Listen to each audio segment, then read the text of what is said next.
Hello दोस्तों, मैं हूं पूनम और आप देख रहे हैं लेट्स स्टडी विद पूनम। साल था 1799 और जगह थी मैसूर। सुल्तान टीपू और ईस्ट इंडिया कंपनी के बीच में चौथा युद्ध चल रहा था। अंग्रेज किसी भी तरह से ये जंग जीतना चाहते थे, इसलिए दिन रात मेहनत कर रहे थे। ऐसे ही एक दिन जनरल बियर्ड ने प्लान किया कि वो रात में युद्धाभ्यास करेंगे, लेकिन इस अंधेरे में एक गलती हो गई।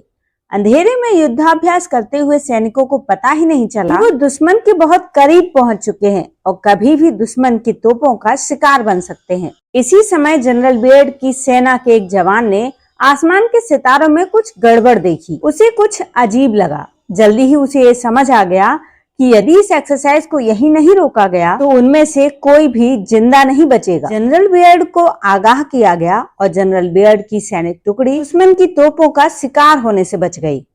अब आप जानते ही हैं कि सुल्तान टीपू चौथे एंग्लो मैसूर युद्ध को हार गया था। जिस जवान ने अपनी टुकड़ी को बचाया था, वो जवान सिर्फ यहीं तक नहीं रुका, उसके टैलेंट ने ही हमारे देश को मॉडर्न मैप दिया। कोई जीपीएस, सैटेलाइट या मॉडर्न टेक्नोलॉजी को इस्तेमाल किए बिना उनका बनाया हुआ नक्शा इतना सटीक है कि आज भी हम उन्हीं के बनाए हुए नक्शे का इस्तेमाल करते हैं। अगर ये जवान न होता तो शायद माउंट एवरेस्ट की ऊंचाई पता न चलती, न ही ये पता चलता कि असल में भारत का एरिया कितना है। ये वो शख्स है जिनकी फोटो तंजावुर के मंदिर पर उकेरी गई है। इनका नाम है विलियम लैम्पटन। तमिलनाडु के तंजावुर में स्थित है वर्ल्ड फेमस बृहदेश्वर मंदिर। करीब 1100 साल पुराने मंदिर में कई मूर्तियां हैं।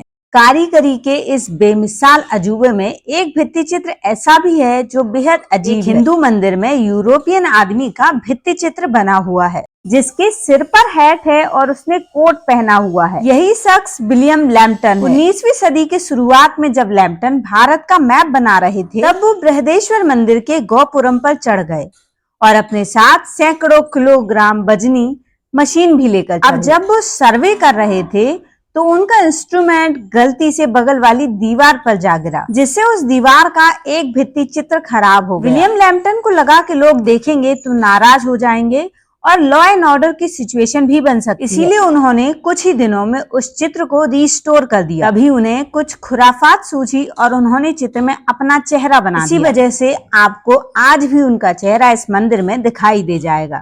अब ये सवाल आता है कि वो मशीन क्या थी और आखिरकार विलियम लैम्पटन गोपुरम पर चढ़कर आखिर करने क्या वाले थे। दरअसल विलियम लैम्पटन एक सर्वे कर रहे थे और सर्वे के जरिए वो हिंदुस्तान का नक्शा खींच रहे थे। ऐसा नहीं है कि भारत में इससे पहले कोई मैप नहीं था। भारत में मैप की काफी पुरानी हिस्ट्री रही है, लेकिन उनमें इतनी एक्यूरेसी नहीं थी। यही वजह है कि जनरल हेयर्ड वाली गलती होने की काफी संभावना रहा करती थी, जिसके बारे में हमने शुरुआत में बात की थी। इसलिए अंग्रेज ऐसा मैप चाहते थे जो भारत को समझने के लिए आसान हो। इसके लिए जरूरी था कि जमीन को नापा जाए और उसका मैप तैयार किया जाए। ब्रिटेन में ऐसा सर्वे पहले ही हो चुका था, लेकिन भारत जितना बड़ा देश, जिसमें कई सारे ब्रिटेन एक साथ समा जाएं, लेकिन कई रियासतों में बटा हुआ भारत जैसा देश, जहां पर कदम कदम पर अलग अलग राजा और नवाब बैठे हुए हैं, वहां भारत का नक्शा बनाना आसान काम नहीं था।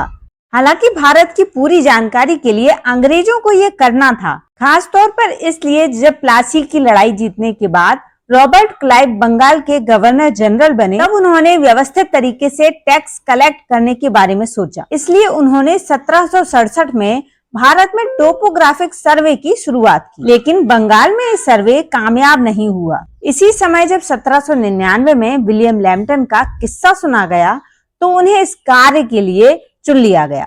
विलियम लैम्पटन को बचपन से ही एस्ट्रोनॉमी का शौक था। इसी के चलते जब वो एक बार सूर्य ग्रहण देख रहे थे तो उनकी एक आंख खराब हो गई, क्योंकि उन्होंने उस समय सूर्य ग्रहण को देखने के लिए इस्तेमाल किए जाने वाले इंस्ट्रूमेंट नहीं पहने थे।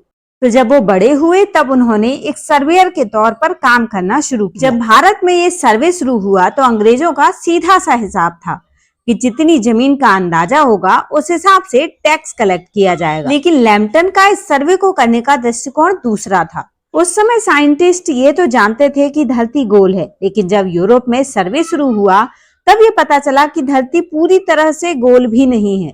धरती अपने दोनों ध्रुवों पर चपटी है और बीच में थोड़ी सी उभरी हुई है। इसका मतलब ये हुआ कि पृथ्वी एक फुटबॉल की तरह नहीं है, बल्कि ये एक संतरे की तरह है।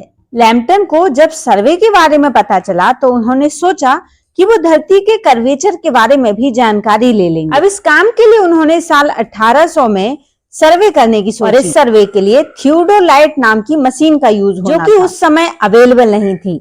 उस समय ये मशीनें गिनती की हुआ करती थी, इसलिए इस काम में 2 साल की देरी हो गई। साल 1802 में जब थियोडोलाइट मिली तब कहीं जाकर ये काम शुरू हुआ, जिसे कहा गया द ग्रेट ट्रिग्नोमेट्रिकल सर्वे। आखिर में साल 1823 में एक बीमारी की वजह से विलियम लैम्पटन की मृत्यु हो गई। उनके बाद इस सर्वे का काम संभाला जॉर्ज एवरेस्ट ने, वही एवरेस्ट जिनके नाम पर माउंट एवरेस्ट का नाम पड़ा। अगर ये सर्वे नहीं हुआ होता तो कंचनजंगा और माउंट एवरेस्ट जैसे चोटियों की ऊंचाई पता नहीं चला। हालांकि ये काम एवरेस्ट ने नहीं किया था, लेकिन उनके योगदान की वजह से माउंट एवरेस्ट को जॉर्ज एवरेस्ट का नाम साल 1830 में एवरेस्ट को सर्वेयर जनरल बनाया गया। 13 साल बाद जॉर्ज एवरेस्ट वो काम करने में सफल रहे जिसका सपना विलियम लैम्पटन ने देखा था। उन्होंने भारत से होकर गुजरने वाले लॉन्गिट्यूड का आर्क कैलकुलेट किया। उन्होंने पता लगाया कि ये आर्क कितना बड़ा हुआ है और इस महान काम को उस समय the great Indian arc of the meridian नाम दिया।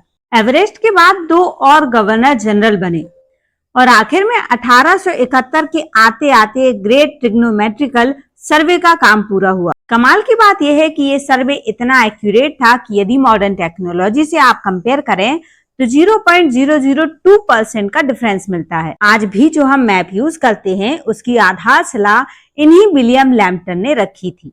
तो आज का हमारा ये वीडियो आपको कैसा लगा कमेंट करके जरूर बताइए और यदि चैनल पर नए हैं तो चैनल को लाइक, शेयर और सब्सक्राइब जरूर करिए। धन्यवाद दोस्तों।